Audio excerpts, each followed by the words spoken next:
This shit wild, Bro, bro. what are you talking about? Your money. Yeah. Hey, bro, what did you want with us? What are you doing all this for?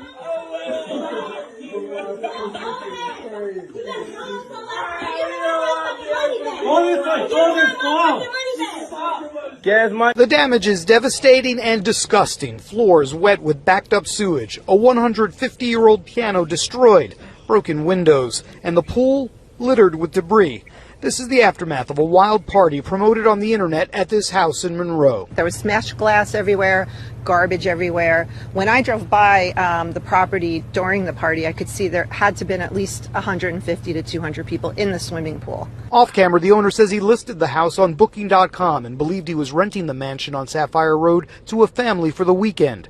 Instead, it was the target of Project X, a party promoted on social media. The exact address withheld until the day of the event. Within hours, vehicles clogged the street as partygoers arrived. It had to be hundreds and hundreds of cars, and yeah, just something that this area is really not used to or not honestly equipped for.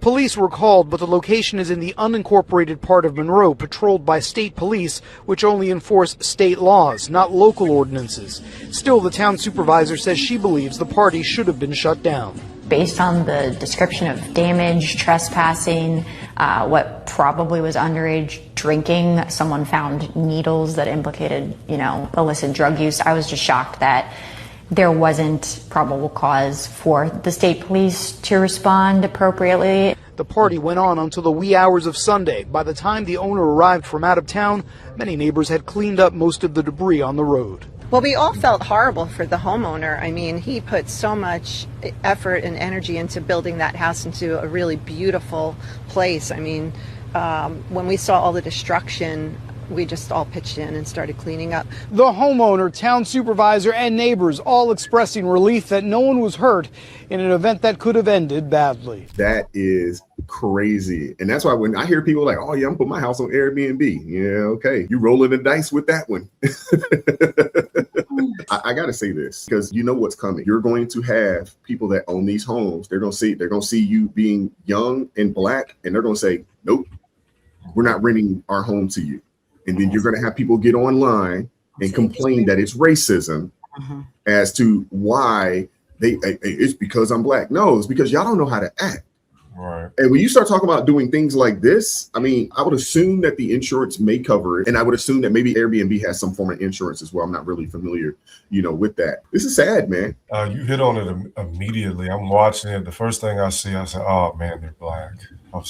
That's the first thing. And I'm just sitting up there like, how can you want better when you won't do better? You want to be respected. You want to be treated properly. First off, it's a mansion.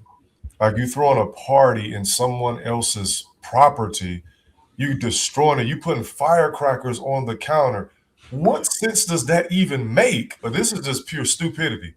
Like, what is the purpose of it? Destroying property. Okay, if you're going to have a party, you did what you did. But why do you have to destroy? Why does destruction have to follow you? Destruction should not have to follow you in the midst of your party. Like, all these people coming, you making the neighborhood look. This is why half the reason they don't want us in their neighborhoods. This is why half the reason, like, I tell a lot of kids when I'm coaching them and I'm dealing with them, make sure your social media is clean. Make sure you're speaking this way. Make sure you're acting this way. Make sure you're talking this way. Because at the end of the day, now I get it, whether you black or white, you need to speak a certain way. You need to live a certain way. You need to be above reproach. Just like you said, brother, why would I don't trust you. I don't trust you because I don't know what you're capable of. And then they're recording it. It's a recording. I hear somebody in the back yelling, well, I want my money back. You just destroyed this home. Like, what are we talking about right now? And then what happens now, we get on the news. And so the person gets on the news. I'm flabbergasted that they came over here and did it. Now you look stupid. You look like you didn't even belong over here. Now the whole narrative has just been created that these young black kids just came in there and just destroyed up this whole place, which is what happened. But now you have created a narrative for everybody. So now the requirement is going to be harder. No, I can't rent to you. Why? Is it because you're black? Yes, it's because you're black. They're not going to say it, but this is why. Because I see what your last black friends did. They blew up the counter. Your last black friends had debris everywhere. Your last black friends did this. Yes, it's because you're black. And we cannot be mad. No, it's not racism. It's because of your stupidity. Your stupidity amongst the culture is doing this. First of all, let's start by saying that one gentleman in the pink shirt who lit the firecracker on the countertop, whose face is clear on camera, can be arrested. So there is absolutely no reason that he should escape accountability. And if you watch those kids stroll out of that house as if they destroyed it, they had the smirk on their face like, yeah, we did that. They're not upset. They're not concerned that any consequences coming to them. None of that. They all walked peacefully out of there. They came to do what they did. They're mad at the Airbnb man for having the house. Right. And their idea is to destroy it and to bring him pain and harm. We have a bunch of angry folk running amok around us. And they can't do anything but try to find a way to harm us. They think that is the way to relieve their pain. I talk about this with women a lot.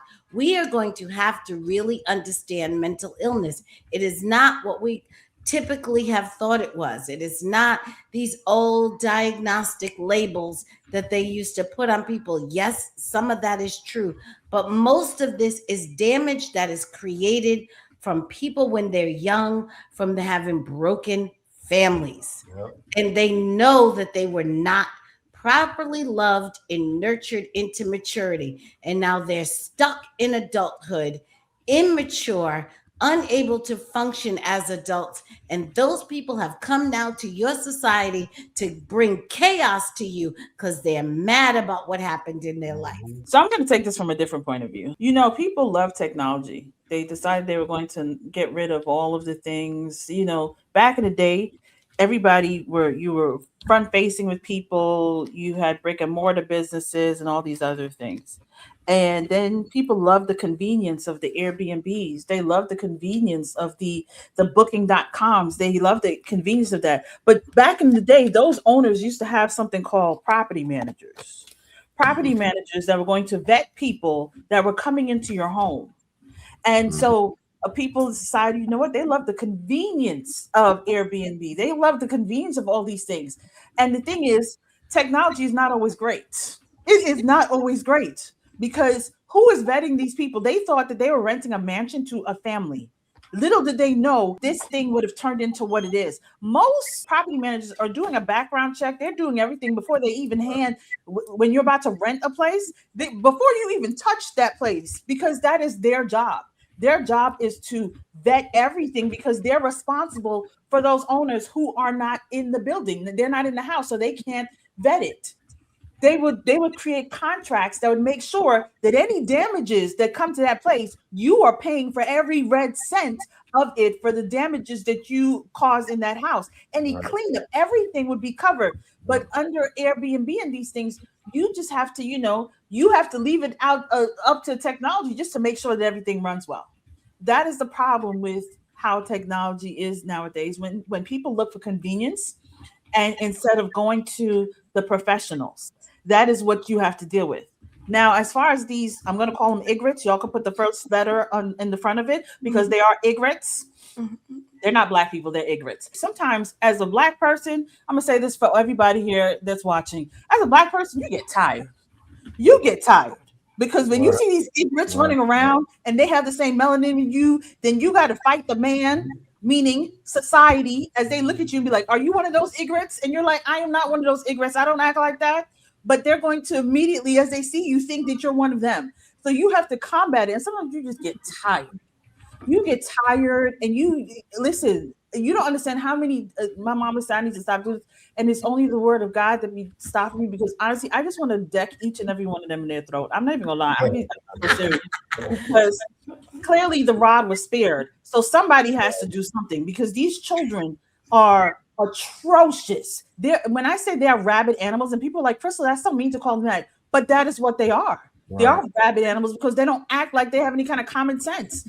They act like the animals that they are. But again, when we look at this, we can go right back to the word of God, because this is Obadiah. This is where it discusses Edom and its desire to attack Israel because of any wrongs that they felt was against them. Even though Esau and Jacob had made up, the ancestors of Esau decided to go after the ancestors of Jacob. And that is what we're seeing today. And that's what we're seeing across the board. So clearly, we're seeing it play out in real life. And y'all sat down here and became the guinea pigs in their psyop and let them win. I just want y'all to know that. I was wondering that, see, the owner has to take some responsibility for this, because there clearly no safeguards put in place to prevent this kind of thing from happening. I mean, anytime you're renting a house for any reason, you ought to have a manager there on campus, on ground, to keep an eye on what's going on. You don't just